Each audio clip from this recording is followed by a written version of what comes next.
Hi everyone, my name is Chris Martin. Welcome to Keto with me. Are you having trouble getting your keto macros where you want them to be, especially that fat percent? Well, in today's video, I'm going to show you how. It doesn't matter if you're doing the standard 75, 5, and 20 macro percents, or if you're more of an advanced macro person where you're trying to get 80% and something like that. We all know it can be very, very tough to try to get that last little percent. I think we've all had our whatever app you're tracking it in, you pull it up and you're just like, oh, I'm so close to getting the fat correct. So why is this tough? Well, it can be tricky because you may be just trying to raise your fat percent, but then you inadvertently add some food that actually raises it, and maybe your carbs or your protein or all three.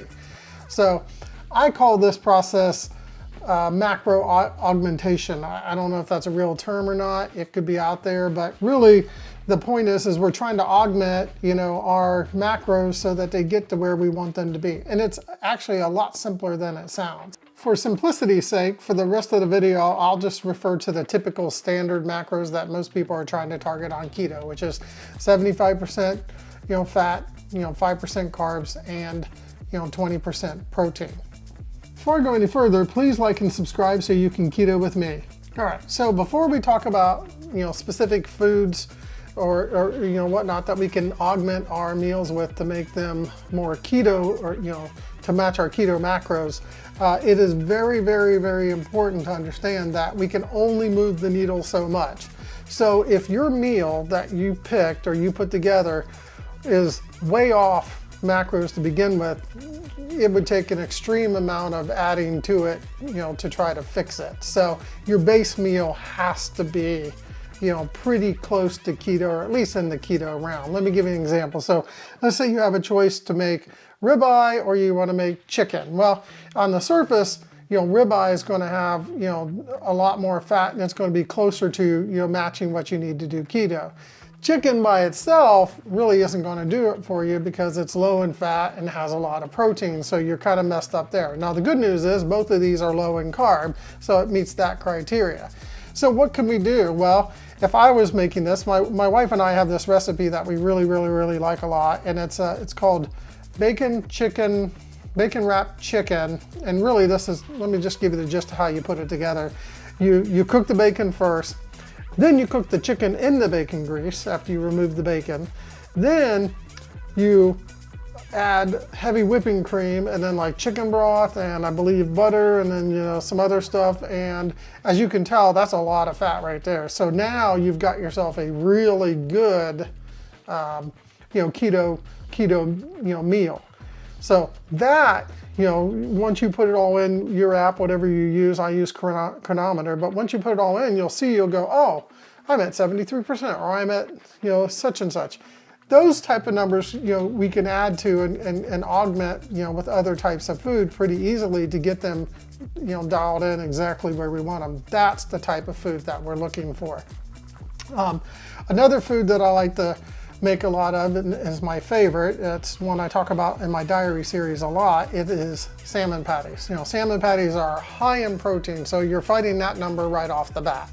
So for me, what I do is when I take that recipe, I'm adding in extra egg, I'm adding in extra mayo, and then I'm cooking it in avocado oil.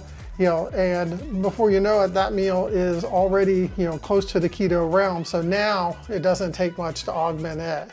Sometimes you can augment it real easy by just adding, a salad into it. So other key things to keep in mind when you're putting together your base meal is that I always focus on the carbs first. Like, okay, how low is it in carbs? Got to get it low because we know we want to try to stay 20 or under, or if you're targeting lower, you got to go even lower than that.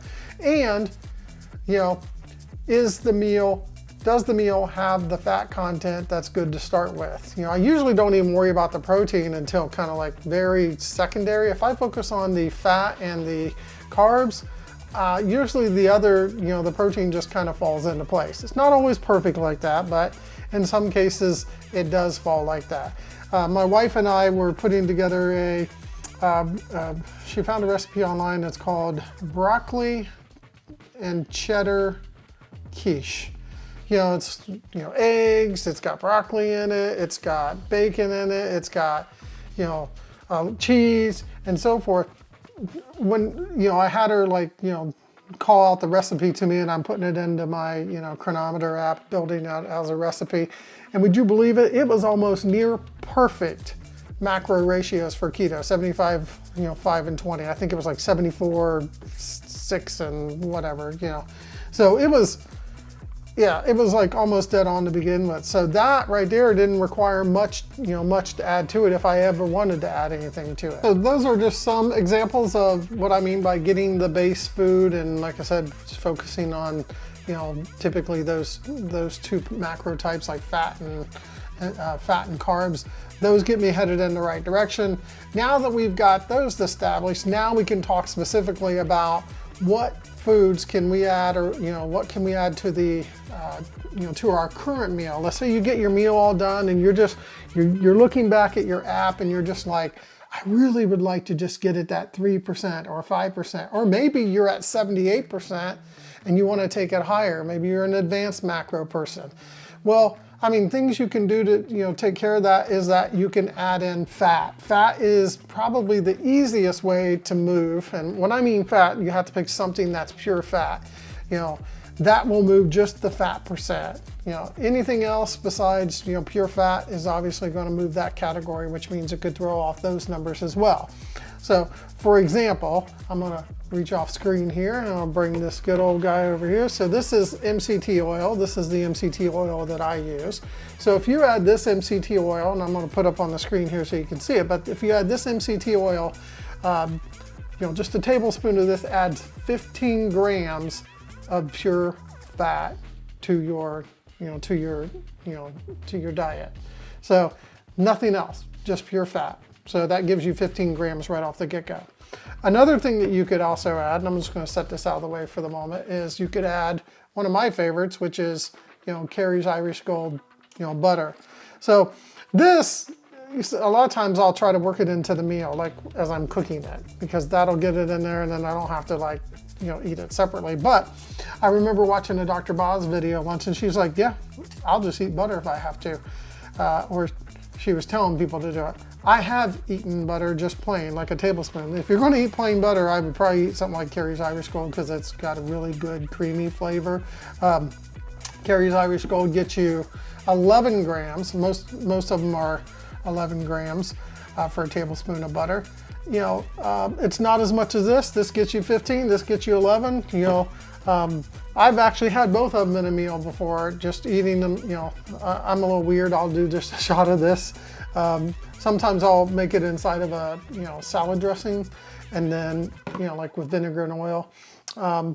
But I'll eat this plain. One thing I really like to do is I'll take this and I'll melt it over pecans, which we're going to talk about in a moment here, because pecans another one that I'm going to recommend, but I'm only talking about the pure fats. Now, are there other types of fats out there that you can use? Absolutely.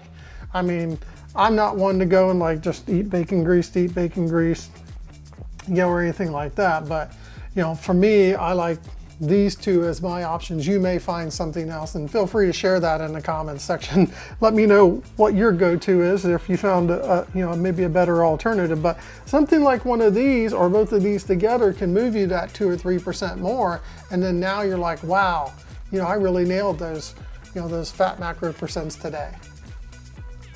Well, what if you could tolerate some more, we talked about just fat, we can move the fat needle, but what if you could tolerate a little bit more protein, a little bit more carbs in, your particular meal that you're eating for today? Well, one of my favorites for that is pecans. So I've got some pecans here, so I got a little dish of them. This is way more than what I normally eat, but that's it looks really good. It's kind of bad, I'm fasting right now. I'm in the middle of a 72-hour fast, but these are my go-to as far as sorry, I got my screen kind of blipped on me there. My go-to is if I didn't want to do the fast that I just showed you a minute ago. So 1/4 cup of pecans gives you 22 grams of fat. That's a lot of fat in nuts. It comes with a little bit of extra it comes with like, I think it's 3 protein and then 4 carbs. So you have to be able to add that in and not throw your macros off. So for me, you'll see this in probably 80% of the meals I eat, because typically I've kept my meal down so far low in carbs and the proteins far enough down that I don't have to worry about it, that this actually becomes almost like a little treat for me. And as I mentioned earlier, I'll even put some, Kerry's Irish Gold on it and melt it and then eat it that way. So to me, pecans are one of my go-to, not pure fat type of, foods, that I like to augment with. So if you're not a big, pecan person, you could also use macadamia nuts. Macadamia nuts are almost exactly, and I'll bring it up on the screen here, but they're almost exactly like pecans. I think they're like 21.9 fat. I'll probably have to look off on the screen here in a second, but I think they have less protein, so you're good there. It won't actually raise your protein as much, and I think the carbs are just slightly less. So, but to me, I look at those two guys as the same. It's just that which one do you like better? Which one tastes better to you? If you like, I actually like both a lot. The only reason I don't use, macadamia nuts typically is because, they're typically way more expensive than pecans. So you won't see me getting them all the time just because of that. Plus, if I'm doing the whole butter thing, I just never really tried tasting butter over top of macadamia nuts. All right, so what else can you use to, add some more fat, maybe a little more protein, but not raise the carbs? Well, one thing I like to eat, sometimes is pepperoni. Now, I know right off the bat, people are gonna be like, that's typically dirty, and you're right. Most of the time, it's considered a dirty food, not a clean type of keto food, but the pepperoni that I have up on the screen right now is a Bridgeford, I think is how you say it, pepperoni. You'll see that it has like 12 grams of fat for an ounce. That's pretty good. And then like 6 grams of protein. So that's good too. It's not too high. It's not, and it has zero carbs in it. The only problem with it is if you looked at the label for it, you'll be like, oh, this is dirty. So it'd probably be best if you looked for maybe an uncured pepperoni, but I'm always like, too lazy to drive completely to a separate store to go buy just pepperoni. Plus, we typically have pepperoni in the house, for the kids, we throw them on salads, which is a good way to kind of beef up and add a little bit of fat to your salad and even a little bit of protein. So you just have to be really, really careful with, using, things like, those types of dirty foods. But I can tolerate it every now and then. It doesn't, it's not going to bother me if I do that. Are there other foods that you can add to, that you can use besides the one I mentioned? Absolutely. I'm sure people are thinking of a bunch right now. They're probably thinking like cream cheese or heavy whipping cream, which I did mention earlier. You can use some cheeses. You can do other oils and greases and things like that. That's the whole, what I'm thinking is you can just write what you do down in the comment section so that I can see what everyone else is doing. These things are my go-to. This is what I use and typically, fall back on. So the most important thing, like I mentioned earlier, is that you have to have that base meal, your meal itself set up as, a good, in the right direction keto meal. It is very, very difficult to play catch up. So sometimes you think of a meal and you're like, wow, that would be a perfect keto meal. For example, bacon and eggs, right? I mean, how many of us on keto went bacon and eggs? Bacon and eggs, that's what we eat, bacon and eggs. So I love it, breakfast for dinner. We do it actually at least probably once every week and a half. The issue is that eggs and both bacon have both a fat and a protein that's almost equal in each one of them.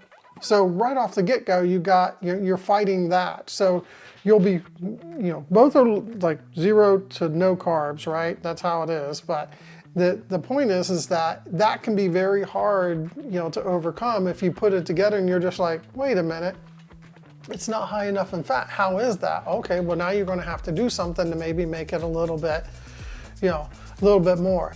Sometimes I'll throw another different type of meal or leftover from a different previous keto meal. Maybe I'll grab one, some of my go-to stuff. maybe instead of making, the eggs as eggs, you turn it into an omelet and throw sour cream and cheese and ham and some other things in it to get that fat content going up in the right direction. All right, I want to say one more thing. Please, please, please, please don't chase the macros. So if for some reason that day or that particular meal you mess it up and your macros are off right from the get-go, don't chase them. Don't try to fix it by overeating. I've done that before. I've got a meal and I was like, well, this is way off, right? And then, what am I trying to do? I'm eating to try to fix it. Well, that makes no sense. If you're not hungry, don't eat to fix the meal. So that's what I want to say about that. There's always another meal, so just move on from it. So, all right, that's it for today's video. Thanks for taking the time to watch it. I hope this gives you some, some pointers and some ideas for, augmenting your macros, but also just even for, getting your base meals correct and so forth. All right, please take time to like and subscribe so you can keto with me. If you have any comments or questions, please leave them down below. Just remember, none of us are perfect. Be a coach, not a critic, and take care.